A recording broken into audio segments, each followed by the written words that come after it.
Fala, turma, tudo bem?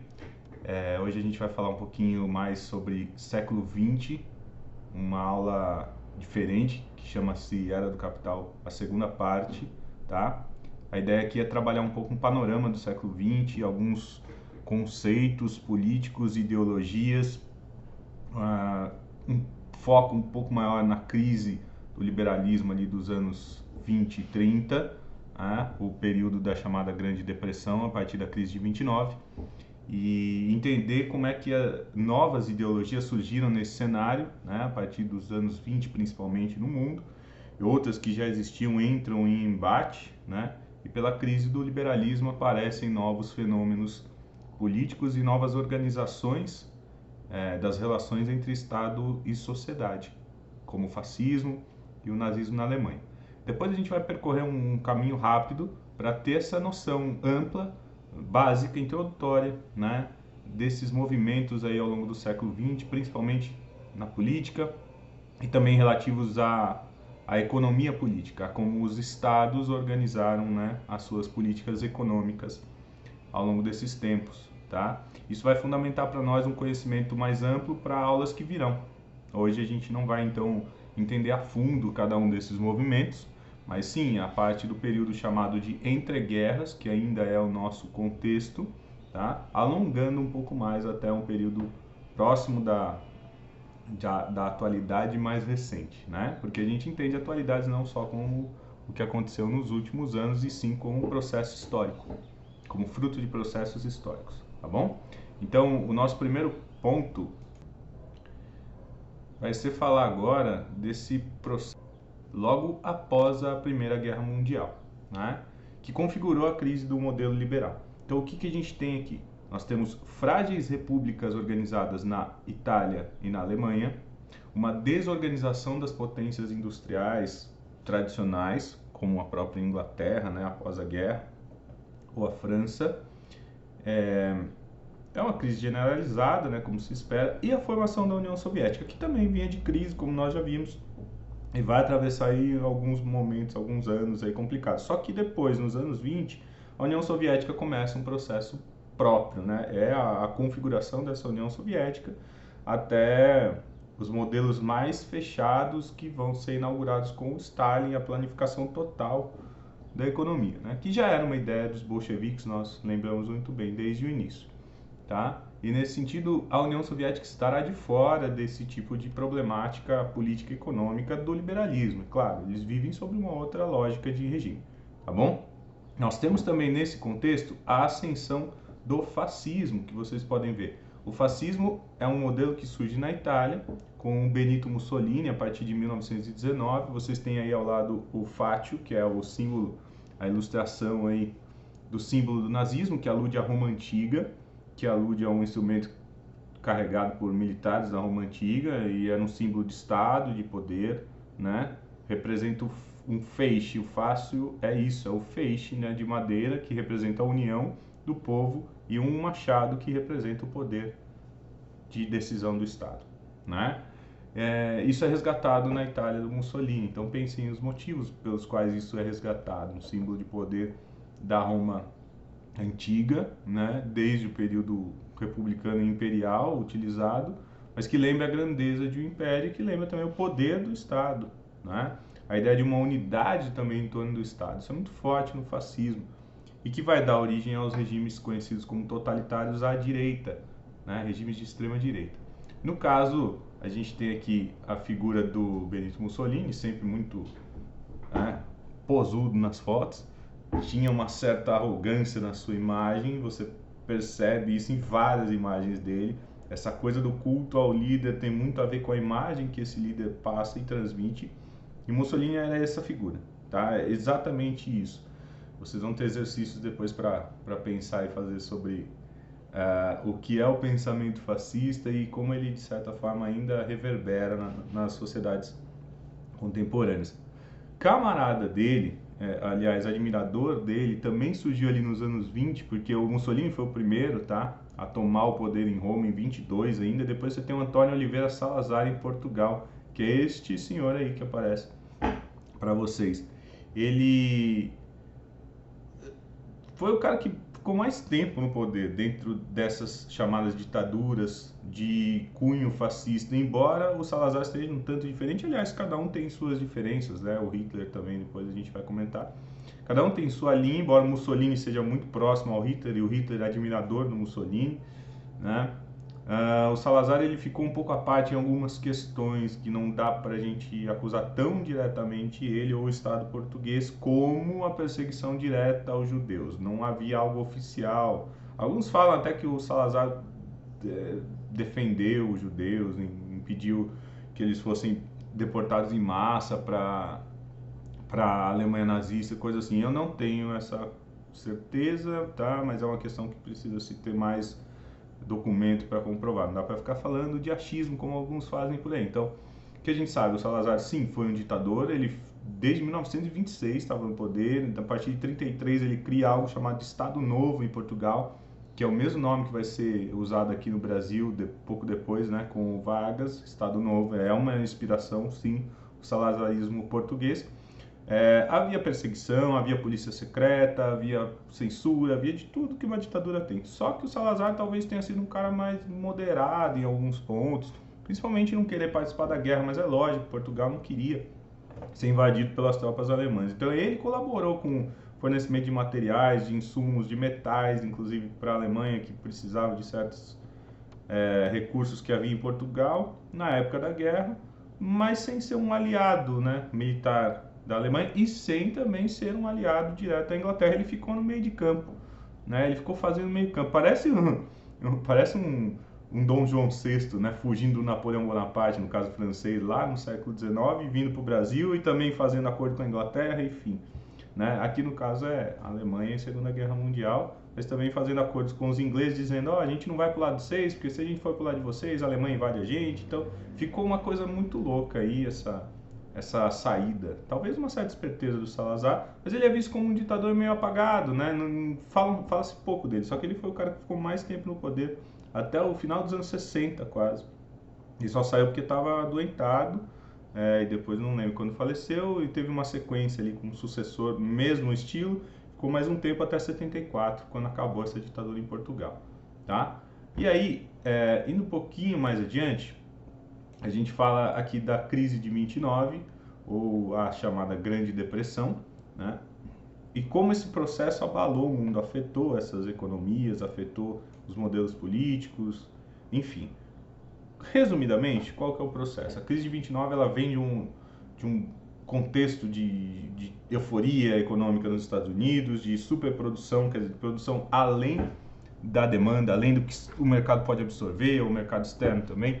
E nesse sentido, nos anos 20, que foram conhecidos como os vibrantes anos 20, a ideia do American Way of Life surgindo, todo esse processo de triunfo, vamos dizer assim, dos norte-americanos, com sua indústria, com sua economia crescente, a Europa quebrada. Então, uma série de movimentos que tornam outros países dependentes, inclusive dos capitais americanos já nessa época, investimentos que vão para a Europa, para empréstimos, tudo que veio desde a guerra, né? E ao longo dos anos ali, podemos assinalar de 27, 28 em diante, a coisa já vem ficando ruim. Já está sobrando, já está se produzindo sem controle, além da demanda, além do que pode ser consumido, além do que pode ser absorvido. Existe uma especulação financeira fortíssima. O que quer dizer isso? É um mercado financeiro, é um mercado de ações, é um mercado de capitais. É gente investindo, colocando dinheiro em ações, tirando dinheiro daqui, colocando dali, movimentando, tentando ganhar um pouco com isso.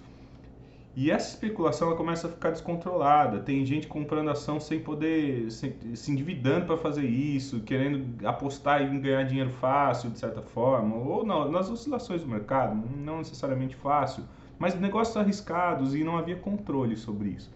Tá, dinheiro entrando, é ação sendo comprada, é bom para a economia. Nem sempre, às vezes essa coisa muito desenfreada pode gerar um desequilíbrio enorme de gente que não tem como honrar com suas contas e está gastando, aplicando dinheiro em negócios arriscados, por exemplo, né? De altas e baixas desreguladas de acordo com a circulação econômica. Então você não tinha, muitas vezes, uma circulação real da produção nesse contexto de grande especulação.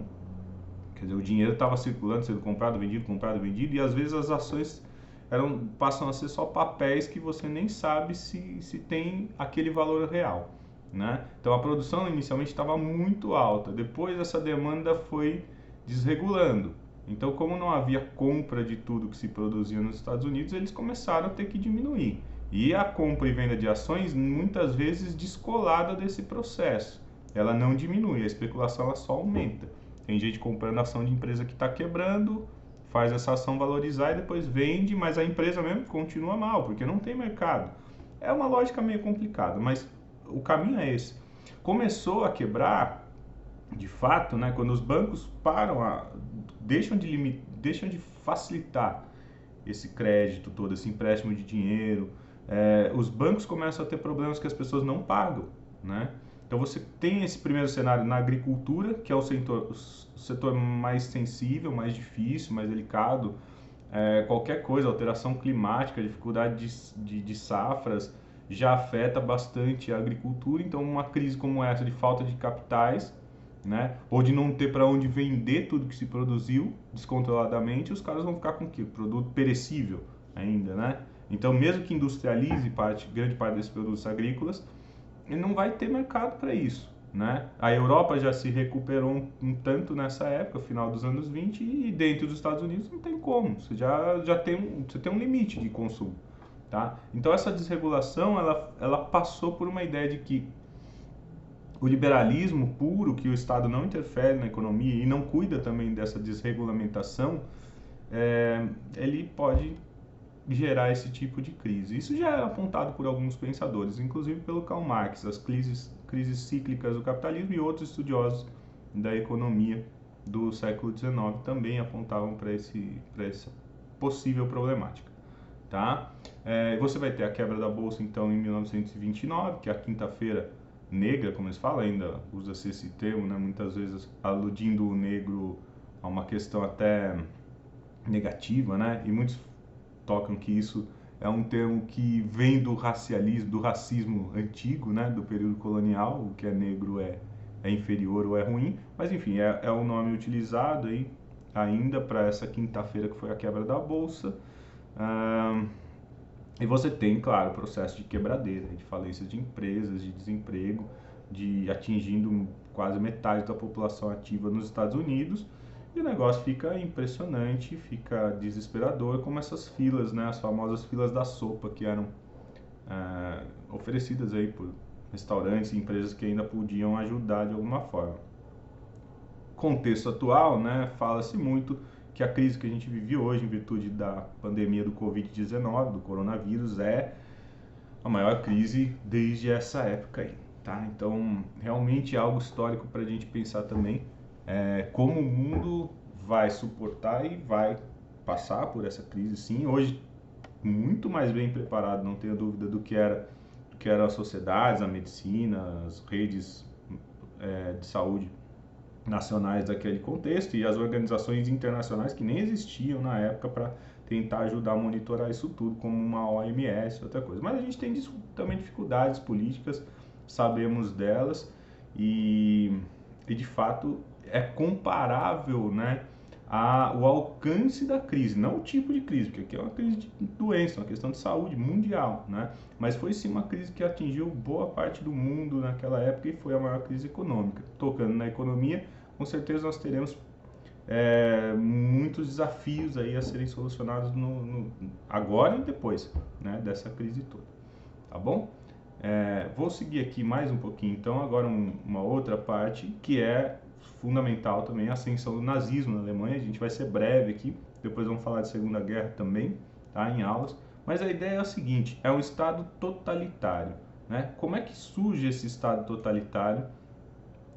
Como é que o nazismo, de alguma forma, aparece na Alemanha e aparece, de certa forma, no mundo, né, como um sistema de tentativa e de controle total das relações entre Estado e sociedade, e de uma alternativa, muitas vezes, aos sistemas que existiam na época.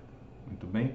Então vamos pegar aqui como esse contexto se desenhou, né? A gente tem, inicialmente, O Hitler aí que ascende ao longo dos anos 20, ele tentou algumas vezes, era de um partido menor, né, o Partido Nacional Socialista dos Trabalhadores Alemães, que ele mesmo fundou ali, pegando o que era um antigo Partido dos Trabalhadores Alemães só. Ele cria o nome Nacional Socialismo, cuja abreviação do alemão fica Nazist, né? Ou os nazistas, como a gente conhece hoje. Tá aí a figura do senhor Hitler, né? Desfilando em carro aberto. Então, assim, havia essa coisa do carisma político, de um líder forte, de alguém que vingaria a Alemanha, o orgulho ferido dos alemães aí ao longo da Primeira Guerra e depois da Primeira Guerra, as humilhações que eles sofreram, né? Tudo que nós já comentamos também. E o Hitler canaliza isso, inicialmente como alguém que pouca gente seguia, não era essa coisa toda no começo, né? Em 28 ele concorreu a eleições e já começa a ter um pouco mais de expressão, mas ainda não era aquela ideia de que poderia ser o presidente da Alemanha, né? Depois da crise de 29, a quebradeira vem de novo no país, e aí o nazismo ganha mais força, principalmente no parlamento alemão, né? E isso vai moldando, vai impulsionando a figura do Hitler. Também organizavam marchas, organizavam algumas ações que eram escondidas, né? Mas de grupos violentos que seriam já uma polícia organizada ali, uma força paramilitar, na verdade, ainda, né? Mas que seguiam as ordens do Hitler, que depois vai se organizar dentro das SS, né?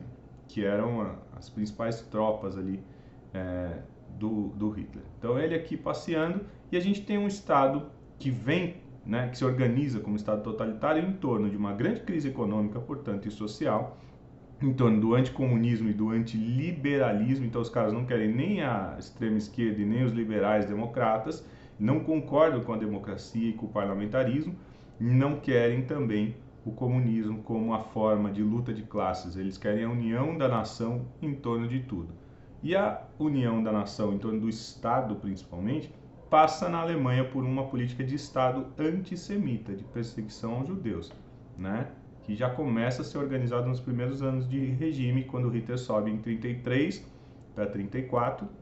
O combate aos comunismos o comunismo já é regulamentado por lei. O comunismo é ilegal na Alemanha, e depois os judeus serão considerados ilegais com as leis de Nuremberg, tá?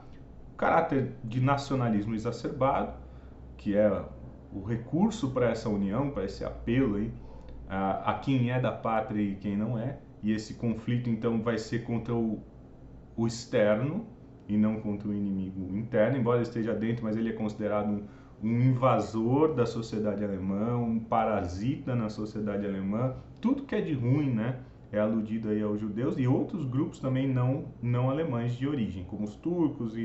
Mas o que é mais complicado primeiro é o judeu, depois você tem ciganos, você tem outros grupos que também são bastante perseguidos lá dentro, tá?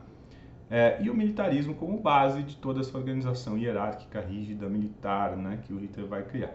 Ou seja, a gente tem em torno do nazismo, em torno desse símbolo, né, proibido aqui no Brasil, por isso eu usei esse, não que a gente não possa usar, mas é para não perpetuar essa ideia, não propagar isso de forma indiscriminada, né?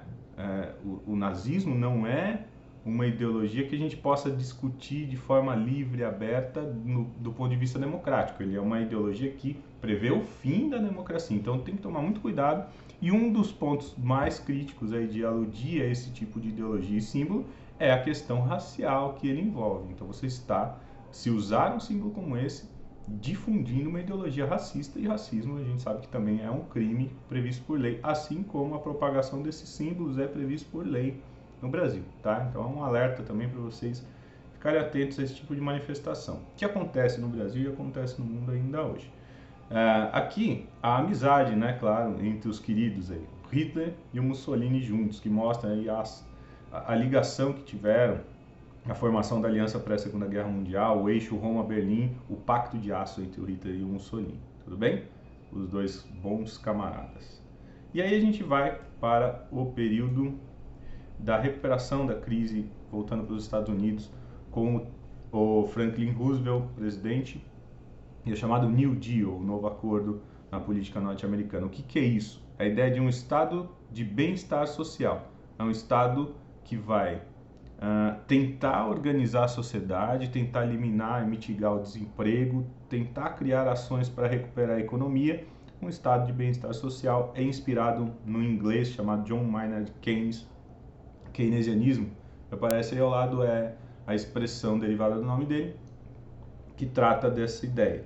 Então ele fala que pleno emprego, ciclo virtuoso na economia, gera pessoas trabalhando, mais renda, mais consumo, mais produção, e esse ciclo virtuoso vai gerar em todas as esferas da economia algo que é conhecido como uma política de bem-estar social, ou seja, ao elevar os níveis da população, reduzindo assim a pobreza e o desemprego, obviamente, né? Aumentar e fortalecer o ciclo de produção, porque mais gente empregada é mais gente produzindo e mais gente consumindo, e portanto você vai ter um ciclo virtuoso de crescimento econômico. Não é o desemprego e a concorrência entre as pessoas desesperadas que vai gerar então esse ciclo virtuoso, e sim todos organizados de uma forma mais harmônica com a regulamentação do Estado. Não é o Estado planificado, não é o controle socialista, mas é um tipo de ação que precisa da mão do Estado e do dinheiro público, inclusive, para ser investido em obras, tá? Então você tem medidas administrativas e ações do Estado sobre a economia, como a criação de frente de trabalho. São várias coisas, tem a questão de perdão de dívidas, de diminuição de juros, facilidade de crédito para os produtores, primeiros agrícolas lá que estavam todos quebrados. Também há uma política de negociar com a indústria para não desempregar, para não demitir pessoas em massa, mas garantindo assim o lucro dessas indústrias, com isenções, diminuição de impostos. Tem várias medidas que também são tomadas hoje dentro do neoliberalismo quando a coisa aperta. Então, vamos dizer assim, uma coisa puxa a outra. Não existem hoje modelos tão puros assim como a gente vê nos nomes, tá bom? Aqui a gente tem, aparece a imagem do Roosevelt, na verdade com a mulher dele, Eleanor Roosevelt, falando com o superintendente aqui de um projeto. É só um exemplo para vocês verem dessas frentes de trabalho, ó, Work Program, né, WPA, que seria uma organização do Estado para criar postos de trabalho em obras públicas, e assim, claro, né, mitigar um pouco o que estava acontecendo, a crise que estava acontecendo aí nos anos 30.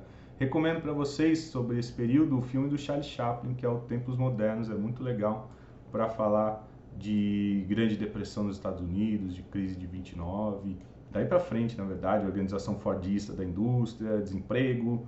É um filme que tem essa temática, né? Acho que todo mundo já ouviu falar alguma vez na vida ou já assistiu, mas quem não viu, eu coloquei lá no link para vocês, tá, assistirem também, entre outros materiais recomendados. E a gente tem aqui, caminhando um pouquinho mais para o final, a Guerra Civil na Espanha e a ascensão do franquismo, né? Que processo foi esse? Francisco Franco é esse general aqui, esse senhor, e que de alguma forma ele se movimentou aí junto com grupos de extrema direita, junto com grupos conservadores, também religiosos, para tentar um golpe aí no governo que era organizado pela Frente Popular no período chamado de Segunda República Espanhola. Há um embate aí, o presidente era esse Manuel Azaña Díaz, né? Existe o presidente de governo, que era uma espécie de primeiro-ministro também, Juan Negrín, e nesse período vão se formar duas frentes, a guerra civil mesmo, um exército popular republicano que defendia o presidente eleito democraticamente, que eram grupos mais à esquerda, sim, tinham organizado essa bandeira, inclusive na Segunda República Espanhola, enquanto os franquistas são os nacionalistas e mantêm aqui os seus símbolos, né? A bandeira, o general Franco, e tem aqui apoios externos também importantíssimos. Houve uma organização de brigadas internacionais de voluntários comunistas, anarquistas também, na verdade, de vários países que se somaram, né? O Exército Popular, formado também por civis, muitas vezes, e por militares que apoiavam o presidente, e um apoio não tão maciço assim da União Soviética, do Stalin, a esse grupo, embora não seja a mesma coisa, mas o Stalin tinha interesses ali, parece, né, nessa aliança. E aqui você tem legiões que vêm da Alemanha nazista, principalmente, e tropas voluntárias também da Itália. Esses grupos são chamados de falanges, né, franquistas. Era a extrema-direita, fascista, vinculada ao Hitler muito, né, e também ao Mussolini. Essa é a Guerra Civil entre 36 e 39, tá? Esse aqui é o quadro Guernica, pintado pelo Pablo Picasso, que retrata a destruição de um vilarejo basco no período da Guerra Civil Espanhola, onde quase todos foram mortos, e é um ataque direto dos alemães ali, da aviação nazista, então tinha essa participação. Por isso muitos dizem que esse é um ensaio geral da Segunda Guerra Mundial. São várias forças parecidas ou iguais às que se enfrentaram na Segunda Guerra, tirando a Espanha, que ficou neutra na guerra, né? Mas quem entrou lá, quem apoiou de um lado e de outro, é muito parecido com o que vai acontecer na Segunda Guerra, tá bom? Aí a gente tem aqui o Franco passeando com o seu amigo Hitler. Olha só, todo mundo queria ser amigo do Hitler nesse período, só o Salazar que não aparece tanto, tá? Fica um pouco mais afastado dessa ideologia nazista, mas eles têm essa camaradagem, veja só. Temos também o Franco na corda bamba, porque depois, durante a Segunda Guerra, ele ficou assim, e aí? Os alemães agora vão querer que você ajude também? Mas ele não entrou na guerra, ele também ficou neutro, junto com o Salazar, que falava para ele, vamos deixar a Península Ibérica fora disso. A gente já passou por muito conflito e não temos força para enfrentar esses caras. Então não vamos nem para um lado e nem para o outro. E tanto a Espanha quanto Portugal acabaram realmente se declarando neutra na guerra, embora eles fossem amigos dos nazistas. Mais o Franco do que o Salazar, claro. Mas eles tinham negócio com a Alemanha, eles mantiveram ali na corda bamba esse equilíbrio precário, tá bom? Segunda Guerra Mundial, o que a gente tem aqui de significativo, tá? Vou ser breve. Uma aliança entre as democracias liberais e socialismo contra o nazifascismo, como a gente estava falando, né? Então você vai ter Inglaterra, França, de um lado, e a União Soviética do outro, que acabam sendo aliados, não eram, mas acabam sendo aliados contra o inimigo comum, tá? Você vai ter, por exemplo, a figura aqui do Capitão América surgindo, dando um supapo, um murro na cara do Hitler, né? Então vejam essas como os símbolos são importantes também, inclusive nas histórias em quadrinhos. E você vai ter aqui uma região, vamos ver aqui um mapa, na verdade, né, do que seria a expansão das potências do eixo, principalmente da Alemanha, dominando quase todo mundo, tudo que está em azul mais escuro, a partir do domínio direto, até os aliados, que são mais clarinho, ou ocupados pelos nazistas, é quase tudo, né? E o verde seriam as possessões não ocupadas e que eram dos aliados, tá? Territórios neutros aqui, aparece Espanha, Portugal, Suíça, Suécia, né? Embora tivesse conflito na Suécia também. Bom, e a União Soviética aqui. Então aqui vai haver uma retomada a partir da segunda parte da guerra da União Soviética em direção ao leste europeu até chegar na Alemanha. E depois, do outro lado, o Reino Unido, que vai atacar aqui o norte da França junto com as tropas norte-americanas e colaboração com os franceses que resistiam para expulsar os nazistas também, tá? Esse é só para ter uma ideia aí de Segunda Guerra que a gente vai falar depois em próximas aulas. Guerra Fria, para a gente só pensar aqui um pouquinho, é o que vem depois, tá? Falaremos com mais cuidado adiante. A bipolaridade, conflito capitalismo-socialismo que se abre muito mais diretamente por União Soviética e Estados Unidos, depois da Segunda Guerra. E lá na frente a gente vai ver que há, já no período de crise aí do socialismo soviético, nos anos 80, e também crise do liberalismo ou das tentativas de Estado mais inchado, vamos dizer assim, né? Do Estado de bem-estar social mesmo, que surgiu depois da crise do liberalismo, também vai entrar em crise ali nos anos 70 e 80. E aí você vai ter o chamado neoliberalismo surgindo. No Reino Unido, com a Margaret Thatcher, e nos Estados Unidos, com Ronald Reagan, tá? Que vai prever esse tipo de ação aqui.